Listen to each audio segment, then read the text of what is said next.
Lula e Bolsonaro são completamente diferentes, são antagônicos. Tá? Mas me chama a atenção que os dois tiveram uma postura muito parecida com relação ao conflito, né, a guerra entre Rússia e Ucrânia. Os dois tiveram muito parecido. Né? Aí eu queria entender contigo pelo lado econômico. Não imagino que os dois seja simplesmente amor pelo Putin, entendeu? Não sei se é isso. O Bolsonaro argumentava porque precisamos de fertilizantes. Né?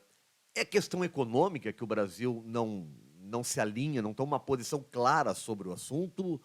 Ou tu entende que seja realmente uma questão política? Ou seria uma tragédia o Brasil, por exemplo, romper com a Rússia? Economicamente, nós seríamos muito prejudicados, por exemplo?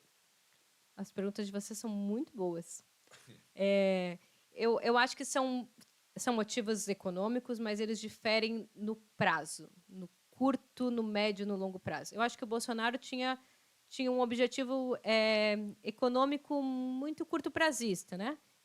O preço dos fertilizantes, que impacta todos os custos da agricultura, que impactam a alimentação num cenário de já inflação elevada, principalmente inflação de alimentos. E talvez outras vantagens econômicas que, eventualmente, a Rússia tenha oferecido. Né? A gente desconhece o conteúdo das conversas, mas eu acho que é um pragmatismo muito de curto prazo. Eu acho que o Lula ele opera numa outra perspectiva que me agrada, que é a seguinte. Aqui eu estou chutando, né? Total. Em períodos em que a disputa pela proeminência no cenário internacional, né, pela função hegemônica, de nação hegemônica, ou períodos que há multipolaridade, os países periféricos tendem a ter maiores margens de manobra ou possibilidade de respiro para suas próprias políticas. Pensando aqui muito rapidamente, o século XIX, a Inglaterra era a nação hegemônica inconteste. E foi um período em que a periferia capitalista, principalmente, né, os países da América do Sul, foram completamente cerceados. Né? A Inglaterra era dona da nossa dívida, ela fazia a nossa política econômica, ela definia no parlamento dela como ela ia se comportar com os navios que vinham para o Brasil, quer dizer, ainda que por um motivo justo do tráfico de escravizados, era a demonstração de um poder imperialista que a Inglaterra tinha. A política econômica era completamente livre-cambista, padrão ouro.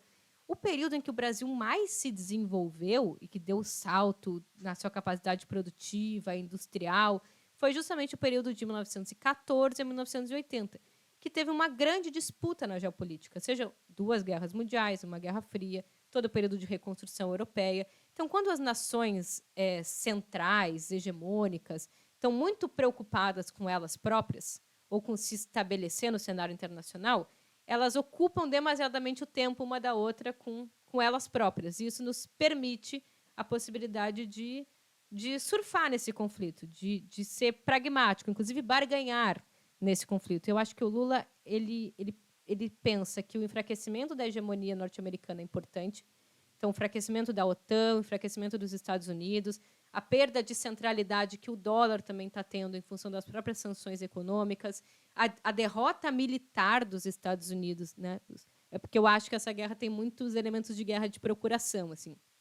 Então, acho que tem a Ucrânia, mas os Estados Unidos é o grande chefe da guerra. Eu acho que a derrota militar dos Estados Unidos tende a enfraquecer os Estados Unidos, e enfraquecendo os Estados Unidos, fortalece a Rússia, a China, e isso é melhor para o Brasil. Ele consegue se movimentar, se localizar melhor, inclusive barganhar mais com os dois do que quando os Estados Unidos, né, inclusive a própria Venezuela, vários países têm melhores possibilidades de respiro quando os Estados Unidos está preocupado não em combater aqui os socialistas brasileiros, latino-americanos, mas preocupados com ganhar suas próprias guerras. Então, acho que o Lula pensa nisso. Ele quer uma posição intermediária, mas que seja uma posição de paz, mas que também faça crítica aos Estados Unidos, sinalize para o novo bloco que ele tem interesse em se filiar um pouco àquele campo, mas não rompa relações com os Estados Unidos, não apoie a guerra, mas consiga se utilizar desse espaço de disputa para poder barganhar, principalmente investimento no Brasil.